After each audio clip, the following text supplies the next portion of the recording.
I'm now happy to announce we will honor this promise and will be launching Nintendo 3DS across Europe on March 25th.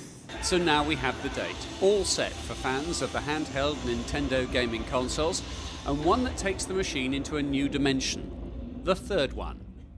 Nintendo Europe had taken 1,000 people to an industrial estate on the outskirts of Amsterdam and booked Jonathan Ross to help spread the news that they believe this console will be a game changer. The 3D effect on the upper screen can be turned up or down or off as it suits you. It's not one but 3 onboard cameras, and the new software allows users to take and share 3D photos. You can surf with the built-in browser, and Spot Pass technology should make it easier to find and use wireless hotspots. Who do you think is going to buy the new machine? Who's going to upgrade? Well, there are 30 million people out there who've got a Nintendo DS, so I think there's scope for quite a lot of people to be wanting to upgrade.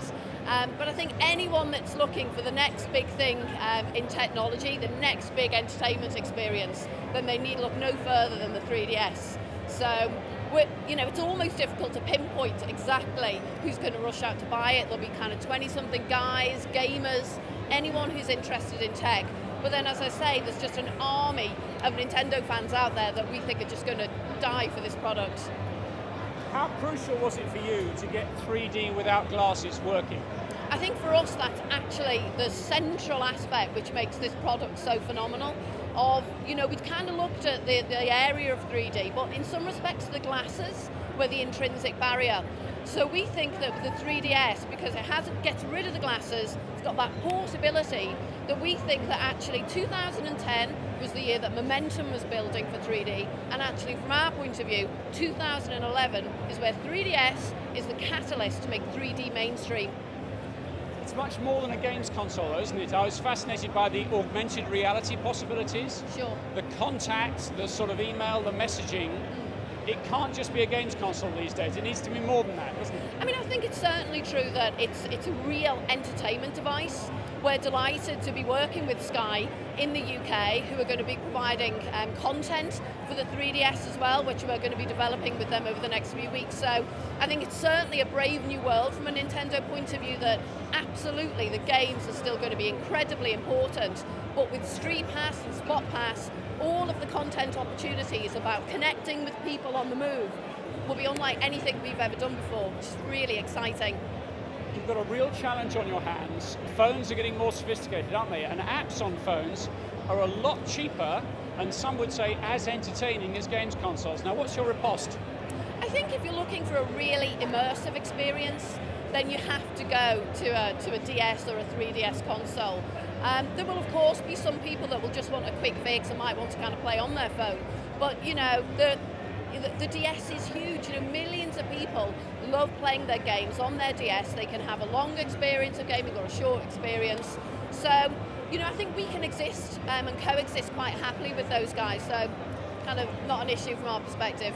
Big presentation this afternoon. Not a word on price, or did I miss it? Can you tell me?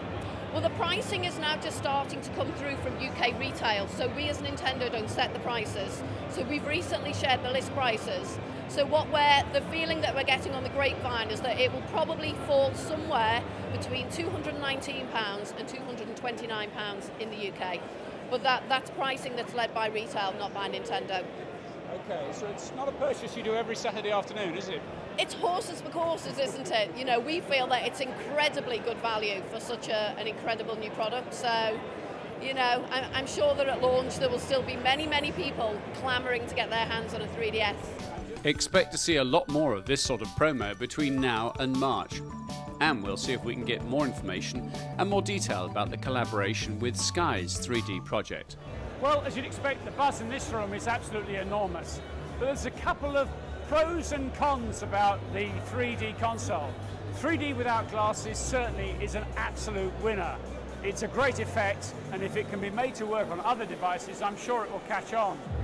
But for a handheld games console, well, there's a major threat from mobile phone devices, be it Android or Apple.